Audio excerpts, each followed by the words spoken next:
नमस्कार दोस्तों, इस वीडियो में हम लोग बात करने जा रहे हैं टेम्परेट साइक्लोन के बारे में, या जिन्हें हम कह सकते हैं शीतोष्ण कटिबंधीय चक्रवातों के बारे में। तो जैसे कि आप नाम से ही समझ सकते हैं, शीतोष्ण कटिबंधीय चक्रवात या टेम्परेट साइक्लोन वो साइक्लोन हैं जो टेम्परेट रीजन में बनते हैं, जो वर्ल्ड के टेम्परेट रीजन हैं या जो शीतोष्ण कटिबंधीय क्षेत्र है वहां पे बनते हैं। तो आप देख सकते हैं 35 से 65 के बीच में लगभग ये जो जोन है इसी को टेम्परेट जोन बोला जाता है।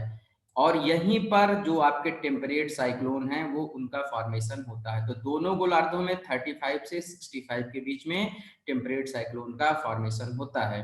इनके फॉर्मेशन में ठंडी हवाओं का प्रभाव जो होता है वो काफी ज्यादा होता है। तो आप यहाँ पर देख सकते हैं इधर से कि हवा की जो गति होती है नदर्न हेमिस्फीयर में एंटी क्लॉकवाइज होती है, मतलब विंड का मूवमेंट जो होगा वो आकर के एंटी क्लॉकवाइज होगा। सदर्न हेमिस्फीयर में जो विंड का मूवमेंट होता है वो क्लॉकवाइज होता है इनके भी केस में। आइए अब आगे देखते हैं। टेम्परेट साइक्लोन हमेशा वाताग्रों के निर्माण से संबंधित होते हैं। Means temperate cyclones are always associated with the formation of fronts. पहले वाताग्रों का निर्माण होता है, उसके बाद वाताग्र बनने के बाद टेम्परेट साइक्लोन का फॉर्मेशन होता है। तो वाताग्र कैसे बनते हैं मैं आपको पिछले वीडियोस में बता चुका हूं, आप उसको देख सकते हैं, मेरे चैनल पर अवेलेबल है। जब कोल्ड एयर आकर के ध्रुवों की तरफ से आने वाली कोल्ड एयर इक्वेटोरियल रीजन की तरफ से जाने वाली वार्म एयर से कन्वर्ज होती है, तो ये जो बीच का एरिया होता है, जैसे कि आप यहाँ पर भी देख सकते हैं और आप इस पिक्चर में भी देख सकते हैं, ये जो बीच वाला ट्रांजिशन क्षेत्र है यही होता है आपका फ्रंट। तो फ्रंट का मतलब यही है कि जो एयर मास आ रहे हैं उसके सामने वाला अग्रभाग वही है फ्रंट या वाताग्र। तो जब वाताग्र बनते हैं तो वाताग्रों को जब मैप पे दिखाते हैं हम लोग या प्लेन पे दिखाते हैं, पेपर पे दिखाते हैं, तो हम लोग इस तरह से रेड लाइन और ब्लू ब्लू लाइन या ब्लू ट्रायंगल्स के द्वारा, रेड सेमी सर्किल्स और ब्लू ट्रायंगल्स के द्वारा दिखाते हैं। जनरली ब्लू जो होती है लाइन ये कोल्ड कोल्ड जो आपकी एयर होती है उसको इंडिकेट करती है, जो रेड होती है सेमी सर्किल्स ये इंडिकेट करती हैं वार्म एयर को। तो होता यही है फ्रंट में, जब ये दोनों आ करके ठंडी और गर्म हवाएं एक दूसरे का आमना सामना करती हैं तो ठंडी हवाएं भारी होती हैं, तो ठंडी हवाएं गर्म हवाओं को रोकती हैं और रोकने के बाद ये जो है गर्म हवा ऊपर उठती है। ऊपर उठने के बाद बादल का निर्माण होगा, साथ में ही बादल का निर्माण होने के साथ में फिर बारिश वगैरह आपकी होती है। तो जब ये दोनों टकराती हैं तो हवाएं ऐसे घूम घूम घूम करके चक्रवात की तरह ऊपर उठती हैं और इस तरह से साइक्लोनिक प्रेसिपिटेशन होता है। तो टेम्परेट साइक्लोन्स हमेशा फ्रंट से एसोसिएटेड होते हैं और उनके साथ जो रेनफॉल होती है उसको साइक्लोनिक प्रेसिपिटेशन बोला जाता है। अब आइए कुछ और इनसे जुड़े तथ्यों को देखते हैं। तो दोस्तों मैं आपको पहले ही दिखा चुका हूं कि ये जो साइक्लोन्स हैं टेम्परेट साइक्लोन्स बनते कहां पर हैं, बनते ये टेम्परेट रीजन में हैं। अब इनको थोड़ा मैप पर देख लेते हैं कि ऐसे कौन कौन से रीजन हैं मैप पे जहां पर ये बनते हैं। तो आप यहां देख सकते हैं कि ये जैसे आपका ये नॉर्थ अमेरिका का जो रीजन है, मतलब आधा कनाडा आपका लगभग आ जा रहा है और मोस्टली जो आपका यूएसए आ जा रहा है, उन जगहों पर ये बनते हैं। यूरोप का ये जो मेडिटेरेनियन वगैरह रीजन है और ये ईस्टर्न यूरोप है, यहाँ पर ये बनते हैं। फिर एशिया में, मध्य एशिया में भी इनका फॉर्मेशन होता है। और इधर साइड में मतलब ये नदर्न हेमिस्फीयर में हो गया, नदर्न हेमिस्फीयर में ज्यादा लैंड मास पे ये बनते हैं, इसलिए नदर्न हेमिस्फीयर के कॉन्टेक्स्ट में हम ज्यादा पढ़ते हैं। सदर्न हेमिस्फीयर में आप देखेंगे तो सदर्न हेमिस्फीयर में ये इन जोन में बनते हैं, जहां पर आप देख सकते हैं कि इधर से आने वाली ठंडी हवाएं जो कोल्डर रीजन से आती हैं और इधर से आने वाली वेस्टर्लीज पछुआ गर्म हवाएं जहां पर टकराती हैं जिन रीजन में, तो इन क्षेत्रों में इनके बनने की संभावना सबसे अधिक रहती है। 35 से लगभग 60 के बीच में ये बहुत अच्छे से टेम्परेट साइक्लोन बनते हैं। तो ऑस्ट्रेलिया के सदर्न पार्ट में बनते हैं, अफ्रीका के सदर्न पार्ट साउथ अफ्रीका के आसपास बनते हैं। इसी तरीके से आप देखेंगे तो यहाँ साउथ अमेरिका के भी सदर्न पार्ट में लगभग यही जोन है जहां पर टेम्परेट साइक्लोन का फॉर्मेशन ज्यादा होता है। अब इनकी कुछ प्रॉपर्टीज को देखते हैं कि टेम्परेट साइक्लोन की कुछ कुछ प्रॉपर्टीज कौन कौन सी होती हैं। तो सबसे पहले तो याद रखिएगा कि इनको दो और नामों से बुलाया जाता है, एक्स्ट्रा ट्रॉपिकल साइक्लोन या फिर मिड लैटिट्यूडनल साइक्लोन, मध्य अक्षांशीय चक्रवात, क्योंकि मध्य अक्षांशों में गुरु ये सबसे ज्यादा आते हैं। तो ये इनकी दो और इनके नाम हो गए। अब इनकी प्रॉपर्टीज हम लोग देखते हैं एक तरफ से, ये सारे सिस्टम है कहाँ पर डेवलप हो रहे हैं, मिड या हाई लैटिट्यूड रीजन में, मतलब 30 से 35 के बीच में इनका डेवलपमेंट सबसे ज्यादा होता है, आपको पता है। वहां पर होता है जहां पर warm humid air masses from tropics, tropical region की तरफ से आने वाली गर्म हवाएं मिलती हैं पोलर रीजन की तरफ आने वाली ठंडी हवाओं से, ये मैं आपको बता चुका हूं। और वहां पर दोनों हवाओं का कन्वर्जेंस होता है, कन्वर्जेंस के बाद गर्म हवाएं ठंडी हवाओं के सहारे ऊपर उठती हैं। तो मैं आपको ये बता भी चुका हूं, मैं आपको आगे दिखाऊंगा भी।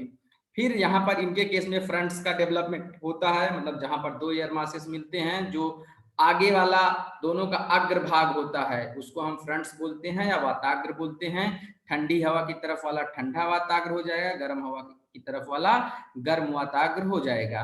तो फ्रंट्स का इनमें निर्माण होता है। कोल्ड एयर जो होती है वो हैवी होती है, डेंसिटी ज्यादा होती है, घनत्व ज्यादा होता है।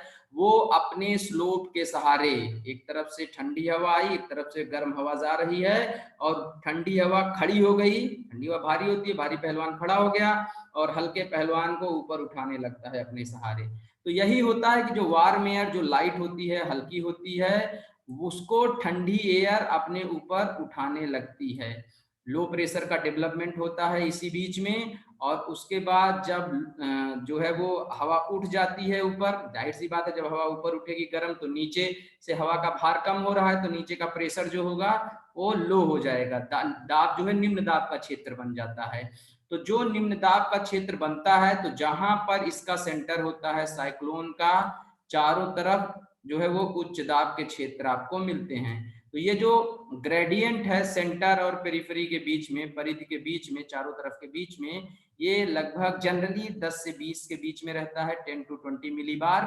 बट कुछ कंडीशन में ये 35 मिली बार तक भी पहुंच जाता है। तो जब जितना मिली बार ग्रेडियंट जो होगा, अंतर जो दाब का होगा वो ज्यादा होगा, हवाएं उतनी तेजी से चलेंगी, एकदम सरल सी बात है।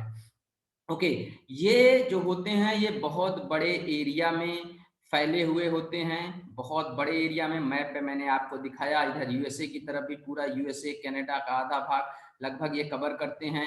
फिर उसके बाद ये मध्य एशिया में आते हैं, यूरोप के मेडिटेरेनियन रीजन का पूरा ऊपर नीचे कवर करते हैं। तो इनका जो डायमीटर होता है वो काफी बड़ा होता है, जनरली 300 से 500 किलोमीटर तो होता ही होता है, लेकिन कभी कभी 1000 से 2000, 1000 to 2000 किलोमीटर भी होता है। तो इस तरह से ये बड़े डायमेंशन के होते हैं, ऐसे आप समझ सकते हैं इनको। अब ये जब एक बार बनने के बाद हवाएं क्या होती हैं, अपनी जगह से मूव करती हैं, आगे चलती हैं, ठंडी हवा भी आगे बढ़ती है, ठंडी हवा तेजी से गर्म हवा का संपर्क जमीन से काटने की कोशिश करती है। तो कुल मिलाकर बात यह है कि हवाएं इसमें लगातार चलती रहती हैं, और ये साइक्लोन जो है वो लगातार बनते रहते हैं और कई दिनों तक बनते रहते हैं। तो इनको ट्रेवलिंग डिप्रेशन भी कहा जाता है, चलते हुए अवदाब जिन्हें कह सकते हैं आप। तो इस डिप्रेशन का हमको हिंदी में अवदाब ही कहते हैं। तो ये काफी लंबी दूरी तय करते हैं, कॉन्टिनेंट में भी बन सकते हैं, ओशन के ऊपर भी बन सकते हैं।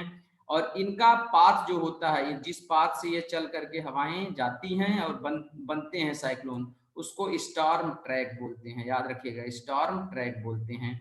जनरली इनकी डायरेक्शन वेस्ट से ईस्ट होती है, पश्चिम से पूर्व होती है, बट बीच बीच में डायरेक्शन बदल भी जाती है, ऐसा कोई फिक्स्ड नहीं है कि पश्चिम से पूर्व ही ये जाएंगे, पर जनरली ऐसा होता है।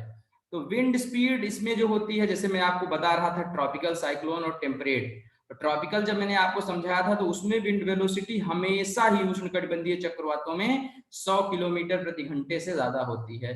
But in case of these cyclones wind velocity rarely exceeds 100 kilometre per hour.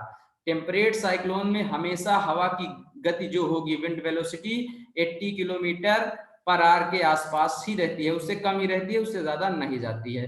तो इस तरह से ये बारिश वगैरह तो लाते हैं, लेकिन ये खतरनाक नहीं होते। These are less dangerous than the tropical cyclone. जैसे अभी उष्णकटिबंधीय चक्रवात आया है, यास आया है, ताउते आया है, आप देखिए कितना डिजास्टर उसने बंगाल में क्रिएट किया है, उड़ीसा में क्रिएट किया है। तो ये उतने ज्यादा डेंजरस नहीं होते हैं, लेकिन एक इनकी और खासियत है कि समर में इनकी विंड वेलोसिटी जो होती है वो थोड़ा सा कम होती है, लेकिन विंटर में जो होता है वो ज्यादा होती है। तो सर्दियों में इनकी हवाओं की गति ज्यादा होती है, ज्यादा तेजी से इनके बनने की फ्रीक्वेंसी ज्यादा हो जाती है। कहां पर? सर्दियों में। और सर्दियों में ये काफी नीचे तक, मतलब 35 डिग्री तक बनते हैं। गर्मियों में तो ये 40-60 50-60 के आसपास ही बनते हैं, लेकिन सर्दियों में ये ज्यादा नीचे तक बनने लगते हैं। ओके, ये जब बनते हैं एक बार तो ये लगभग 7 से 10 दिन तक बने रहते हैं। इनका लाइफ स्पैन जो होता है 7 से 10 दिन तक होता है, मतलब जिस रीजन में इनका फॉर्मेशन होगा 7 से 10 दिन तक वहां ये बने रहेंगे, और फिर उसके बाद क्या होगा, ये धीरे धीरे खत्म हो जाएंगे, डेसिपेट हो जाएंगे। कैसे होंगे वो मैं अभी आपको आगे पिक्चर के माध्यम से बताऊंगा कि किस तरह से ये बनते हैं और बिगड़ते हैं। अब आप देख सकते हैं, इसमें आराम से आपको समझ में आएगा कि इनके बनने में there are some few predictable stages. कुछ ऐसी अवस्थाएं हैं जो जरूर से जरूर इनके निर्माण में होती हैं। तो कहा यह जाता है कि इनका निर्माण 6 अवस्थाओं से होकर के जाता है, और उन 6 अवस्थाओं में ये बनते हैं, फ्रंट के साथ में मैच्योर होते हैं, और लास्ट में ये खत्म हो जाते हैं, मतलब कंडीशन नॉर्मल हो जाती है। तो ये जो 6 अवस्थाएं इसकी आती हैं, ये 7 से 10 दिन के अंदर आपकी आ जाती हैं। तो 7 से 10 दिन इनका लाइफ स्पैन होता है, उसमें आप ये 6 स्टेजेस देख लेंगे। और ये ट्रॉपिकल और टेम्परेट साइक्लोन के बीच में एक बेसिक डिफरेंस भी है। आप ट्रॉपिकल साइक्लोन जो होते हैं उसमें आप प्रेडिक्ट नहीं कर सकते हैं कि ये कैसे बनेगा, कहीं भी बन जाता है, कुछ भी बन जाता है, ठीक है। लेकिन इसमें क्या है कि इसमें आप प्रेडिक्ट कर सकते हैं कि ये इन स्टेजेस से होकर के बनेगा, और वेदर पैटर्न जो इसमें मिलेंगे, मौसम जो मिलेंगे वो इस तरीके के होंगे। तो इसमें आप मौसम का पूर्वानुमान भी आसानी से लगा सकते हैं थोड़ा सा। तो आइए देखते हैं कौन कौन सी स्टेजेस हैं जो इनके डेवलपमेंट में देखने को मिलती हैं। इस 3D इमेज के माध्यम से हम आराम से समझ सकते हैं कि इन साइक्लोन्स का डेवलपमेंट कैसे होता है 6 स्टेजेस में, और लास्ट में ये शुरू होकर के कैसे खत्म हो जाते हैं और कंडीशंस फिर से नॉर्मल हो जाती हैं। तो आप यहाँ पर सबसे पहले आप ऐसे समझ लीजिए, इन सारे पिक्चर्स में सब एक ही तरह के हैं, 3D इमेज है। आप ये समझ लीजिए कि ये हमारे जो रीजन है, जहां तक ये हरियाली दिख रही है, ये 90 डिग्री के आसपास के क्षेत्र हैं, पोलर रीजन वाले क्षेत्र हैं। और ये जो आपका रीजन है ये 30 से लेकर के, मतलब 25 से 30 के बीच वाला रीजन है आपका, मतलब ये सब ट्रॉपिकल हाई प्रेशर बेल्ट वाला रीजन है, ये सब ट्रॉपिकल हाई प्रेशर बेल्ट वाला आपका रीजन है। तो सब ट्रॉपिकल हाई प्रेशर बेल्ट का जो आपका रीजन है, इधर से जाती हैं आपकी गर्म हवाएं, वार्म एयर, जैसे कि आप यहाँ पर देख सकते हैं। और उधर से पोलर रीजन की तरफ से आती रहती हैं पोलर स्टर्लीज, जो कि कैसी होती हैं, कोल्ड होती हैं। तो आपकी पोलर स्टर्लीज, और जब इधर से वार्म एयर, जिसको हम वेस्टर्लीज या पछुआ पवन बोलते हैं, तो ध्रुवीय पवन और पछुआ पवन दोनों के टकराने से बीच का ये जो एरिया होता है, आप देख रहे हैं यहाँ पर फ्रंट का फॉर्मेशन हुआ, वाताग्र का निर्माण हुआ। तो पहली स्टेज जो इसकी है यही होती है कि ठंडी और गर्म हवाएं आपस में टकराती हैं, टकराने के बाद वाताग्र का निर्माण होता है, और इस फर्स्ट स्टेज को बोलते हैं स्टेज ऑफ फ्रंटोजेनेसिस, जिसमें फ्रंट का फॉर्मेशन हुआ। सेकेंड स्टेज जो होती है फिर ये होती है साइक्लोजेनेसिस या चक्रवात निर्माण की अवस्था। अब इसमें क्या होता है कि ठंडी हवा और गर्म हवा, जैसे कि आप यहाँ देख सकते हैं, ठंडी और गर्म हवाएं एक दूसरे के क्षेत्र में घुसने का प्रयास करती हैं। और ये जो फ्रंट एकदम सीधा बना हुआ था, आप यहाँ पर देख सकते हैं, है ना, यहाँ पर ट्रायंगल और सेमी सर्किल्स आपके बने हुए हैं। ये फ्रंट जो एकदम सीधा बना हुआ था, ये फ्रंट धीरे धीरे धीरे धीरे ये कैसा होने लगता है, बेबी होने लगता है, ये लहर एक बनाने लगता है। मतलब एक तरफ से गर्म हवा घुसने की कोशिश करती है ठंडी हवा के क्षेत्र में, और एक तरफ से कोल्ड एयर घुसने की कोशिश करती है वार्म एयर के रीजन में, और दोनों के एक दूसरे के क्षेत्र में घुसने के कारण जो बीच का ट्रांजिशन एरिया या फ्रंट होता है वो कैसा होता है, लहरदार हो जाता है। तो इस साइक्लोजेनेसिस की स्टेज को लहरदार वाताग्र की अवस्था हिंदी में कहते हैं। तो ये चक्रवात निर्माण की अवस्था यहीं से शुरू हो जाती है। अभी तक फ्रंट था, अब चक्रवात निर्माण की अवस्था शुरू हो गई। तो ये 2 स्टेजेस हुई। अब दूसरी स्टेज के बाद आपकी आती है तीसरी स्टेज, थर्ड स्टेज, जो कि आप यहाँ पर देख सकते हैं, जिसको हम लोग बोलते हैं एडवांसिंग स्टेज, मतलब चक्रवात के एकदम पूर्ण विकसित चक्रवात की अवस्था जो होती है एडवांसिंग स्टेज। इसमें क्या होता है कि जो आपकी ठंडी हवाएं होती हैं ये एक बैरियर टाइप से एक तरफ से बनाने लगती हैं और धीरे धीरे ये गर्म हवाओं को रोक देती हैं दोनों तरफ से। इधर के तरफ से जो है वो जिधर गर्म हवा एक्टिव होती है उसका रास्ता रोक देती हैं और एक तरफ से गर्म हवा ठंडी हवाओं के सहारे ऊपर चढ़ने लगती है। यहाँ पर आप देखिए जो मैं एरो ड्रॉ कर रहा हूँ, ये ऊपर की तरफ भागने लगती है, गर्म हवा ऊपर की तरफ भागने लगती है। तो जब ये ऊपर की तरफ भागती है तो ऊपर जाकर के क्लाउड का फॉर्मेशन करना स्टार्ट कर देती है। तो बादल का निर्माण जब होगा तो उसके बाद यहाँ पर बारिश वगैरह शुरू हो जाती हैं। इससे एसोसिएटेड वेदर पैटर्न्स मैं आपको किसी नेक्स्ट वीडियो में बताऊंगा, क्योंकि वीडियो ज्यादा लंबा हो जाता है तो आप लोग देखते नहीं हैं। तो मेरे वीडियोस को देखते रहिए, चैनल को शेयर और सब्सक्राइब भी करते रहिए। ओके, तो यहाँ पर ये ऊपर उठी बादल का निर्माण, क्यूमुलस क्लाउड ज्यादातर बनते हैं पहले, तो बादल का निर्माण हुआ नीचे बारिश आपकी होने लगती है। अब ये कोल्ड एयर जिस तरफ से पूरा का पूरा एक्टिव हो रही है, इस पूरे पूरे रीजन को बोलते हैं कोल्ड सेक्टर। तो कोल्ड सेक्टर का वेल डेवलपमेंट हो जाता है इसमें। और वार्म सेक्टर जो होता है वो धीरे धीरे धीरे धीरे, जिधर वार्म एयर एक्टिव है वो वार्म सेक्टर है, तो वार्म सेक्टर की तरफ, मतलब इस तरफ धीरे धीरे वार्म सेक्टर जो होता है उसका डेवलपमेंट होता है। लेकिन ठंडी हवा अपने प्रभाव से वार्म सेक्टर को धीरे धीरे नैरो करने लगती है, खत्म करने लगती है। मतलब ठंडी हवा ज्यादा प्रभावशाली, ज्यादा स्पीड के साथ में आगे बढ़ती है जब लड़ाई होती है। तो जो भारी पहलवान होता है, जिसे आप यहाँ ठंडी हवा समझ सकते हैं, वो तेजी से गर्म हवा को उठा करके पटकने की कोशिश करता है। तो इस तरह कोल्ड एयर जो होती है वो बढ़ने लगती है, एडवांस वो भी होने लगती है। और वार्म एयर का कनेक्शन वो जमीन से काटने की कोशिश करती है, हालांकि यहाँ पर कट नहीं पाता है। और इस पूरे के पूरे प्रोसेस में क्लाउड का फॉर्मेशन होना स्टार्ट हो जाता है। तो एडवांसिंग स्टेज में यही होता है। उसके बाद फिर आती है मेच्योर साइक्लोन की अवस्था, जिसे आप बोलते हैं प्रौढ़ चक्रवात। तो मेच्योर साइक्लोन जब होता है, इसका मतलब अब साइक्लोन पूरी तरीके से एकदम अपने चरम उत्कर्ष पे आ गया है। अब लड़ाई ठंडी और गर्म हवाओं के बीच में एकदम मजबूती से चलने लगी है।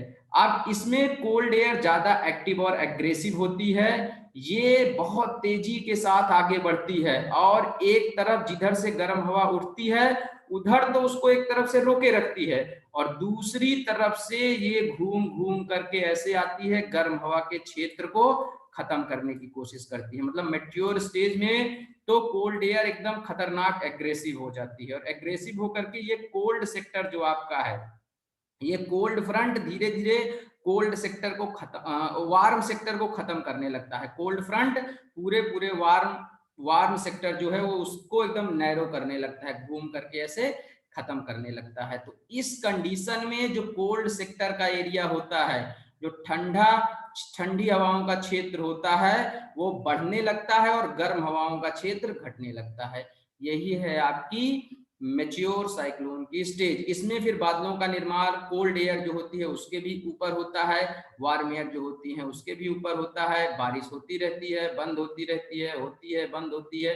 ठीक है, वेदर पैटर्न को मैं आगे डिस्कस करूंगा अगले वीडियो में।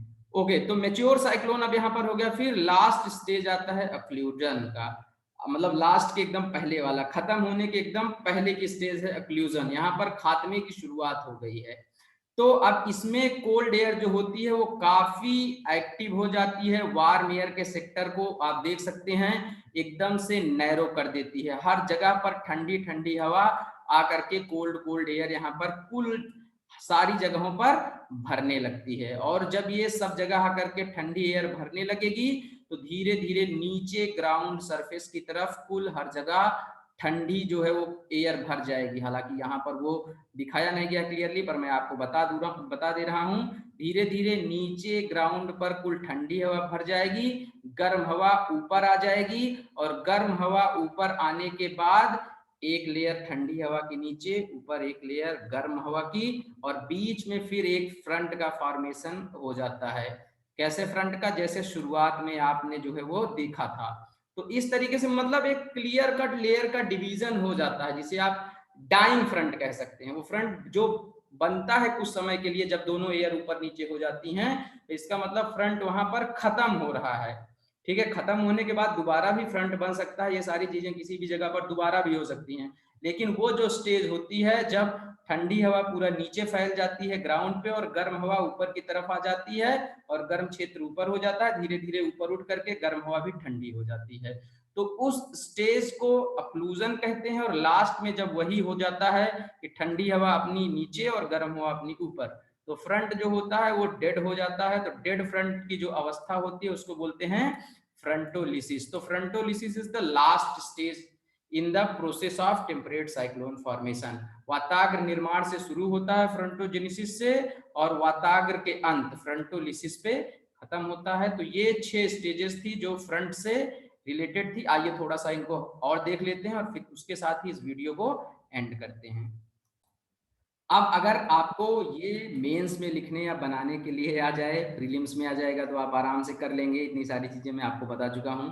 अगर ये मेंस में आता है या रिटन कोई एग्जाम होता है, जैसे एमए वगैरह के एग्जाम होते हैं, उसमें पूछा जाता है, तो आप इस पिक्चर को ड्रॉ कर सकते हैं टेम्परेट साइक्लोन को समझाने के लिए। तो फर्स्ट स्टेज आपकी यहाँ पर ये वाली हो गई, ठीक है, जिसमें दोनों एयर आके कन्वर्ट हो रही हैं। फिर इसका सेक्टर का डेवलपमेंट होना शुरू होता है, कोल्ड सेक्टर वार्म सेक्टर अच्छे से डेवलप हो जाते हैं थर्ड स्टेज में। फिर कोल्ड एयर जो होती है वो एडवांसिंग एकदम स्टेज में आ जाती है, एग्रेसिव हो जाती है। वार्म सेक्टर का जो एरिया है उसको घटाने की, वार्म सेक्टर को घटाने की कोशिश करने लगती है। धीरे धीरे जो आपका वार्म फ्रंट वाला एरिया होता है या वार्म सेक्टर का एरिया होता है, वार्म सेक्टर का एरिया खत्म होने लगता है, जमीन से गर्म हवाओं का संपर्क कट जाता है, और लास्ट में फिर नीचे की तरफ कोल्ड एयर आ जाती है और ऊपर की तरफ वार्म एयर आ जाती है, और साइक्लोन का अंत हो जाता है। तो ये सारी स्टेजेस थी जो आप एग्जाम में ड्रॉ कर सकते हैं। अब उन्हीं 6 स्टेजेस को मैंने यहाँ पर स्लाइड में लिख करके आपको बताने की कोशिश की है, जिससे आपको समझने में थोड़ा सा और इजी हो जाए।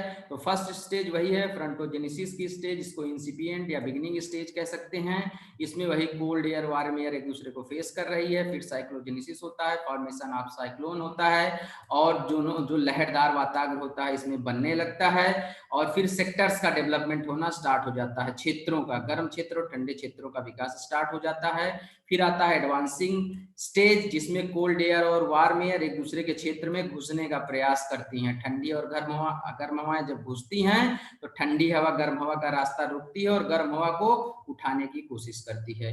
और फिर गर्म हवा क्या होती है, राइज होती है, जो कोल्ड एयर है उसके सहारे ऊपर जाती है। फिर राइज होने के बाद गर्म रहती है तो उनके साथ ह्यूमिडिटी रहती है, तो ऊपर जा करके वो बादल का निर्माण करके बारिश करती हैं। और दूसरी तरफ से आपकी जो ठंडी हवा है वो गर्म हवाओं के क्षेत्र को घटाने की कोशिश करती रहती है, मतलब उनके एरिया को श्रिंक करने की कोशिश करती रहती है। तो गर्म हवाओं का क्षेत्र या जिसे हम वार्म सेक्टर बोलते हैं वो धीरे धीरे खत्म होने लगता है, ये मेच्योर स्टेज में होता है। और इसमें कोल्ड एयर ज्यादा एग्रेसिव होती है, एक्टिव एग्रेसिव होती है, मैंने आपको बता ही दिया था। उसके बाद लास्ट स्टेज आती है जब एकदम से जो वार्म सेक्टर है वो नैरो हो जाता है, कोल्ड एयर एकदम से हर जगह पर फैल जाती है और उसका ग्राउंड से जो गर्म हवा है उस कनेक्शन कट जाता है। अब लास्ट स्टेज वही होती है जब उसका ग्राउंड से कनेक्शन कट गया, मतलब कि साइक्लोन जो है वो खत्म हो गया भाई। अब जो है वो एक हवा ऊपर हो गई, एक हवा नीचे हो गई। तो जब साइक्लोन खत्म हो जाता है तो उसी को, मतलब फ्रंट्स खत्म हो गए तो साइक्लोन भी जाहिर सी बात है खत्म हो जाता है। तो फ्रंट जब मरता है तो उसी को बोलते हैं फ्रंटोलिसिस या वाताग्र क्या अंत इसे बोलते हैं। तो हर जगह पर ऐसा जो मिड लेटिट्यूडनल रीजन है वहां पर अक्सर ऐसा देखा जाता है, बारिश जो होती है इन्हीं कारणों से होती है। आई होप आपको समझ में आया होगा। और ऐसा नहीं है कि एक बार फ्रंट खत्म हो गया तो दोबारा फ्रंट नहीं बनता है, फ्रंट बनता बिगड़ता रहता है, क्योंकि ठंडी और गर्म हवाएं लगातार आती जाती और एक दूसरे से भिड़ती रहती हैं। तो आई होप आपको टेम्परेट साइक्लोन बहुत ही आसानी से समझ में आया होगा। समझ में आया है तो मेरे वीडियोस और लोगों तक पहुंचाइए जो एग्जाम्स की प्रिपरेशन वगैरह कर रहे हैं। तो दोस्तों इसी के साथ ही आज के लिए अलविदा कहता हूं, लेकिन अभी अगले वीडियो में मैं इनके साथ कैसे कैसे मौसम जो है वो रहता है, कहाँ पर बारिश होती है, किस सेक्टर में कम होती है, और अगर एक आदमी जा रहा है इस एरिया से तो उसको कैसे कैसे मौसम मिलेंगे, इनको नेक्स्ट वीडियोस में डिस्कस करूंगा मैं। आपको बने रहिए मेरे चैनल अग्रियल धारा के साथ, और आपको मेरी तरफ से शुभकामनाएं आपके आने वाले भविष्य के लिए और आपके एग्जाम के लिए।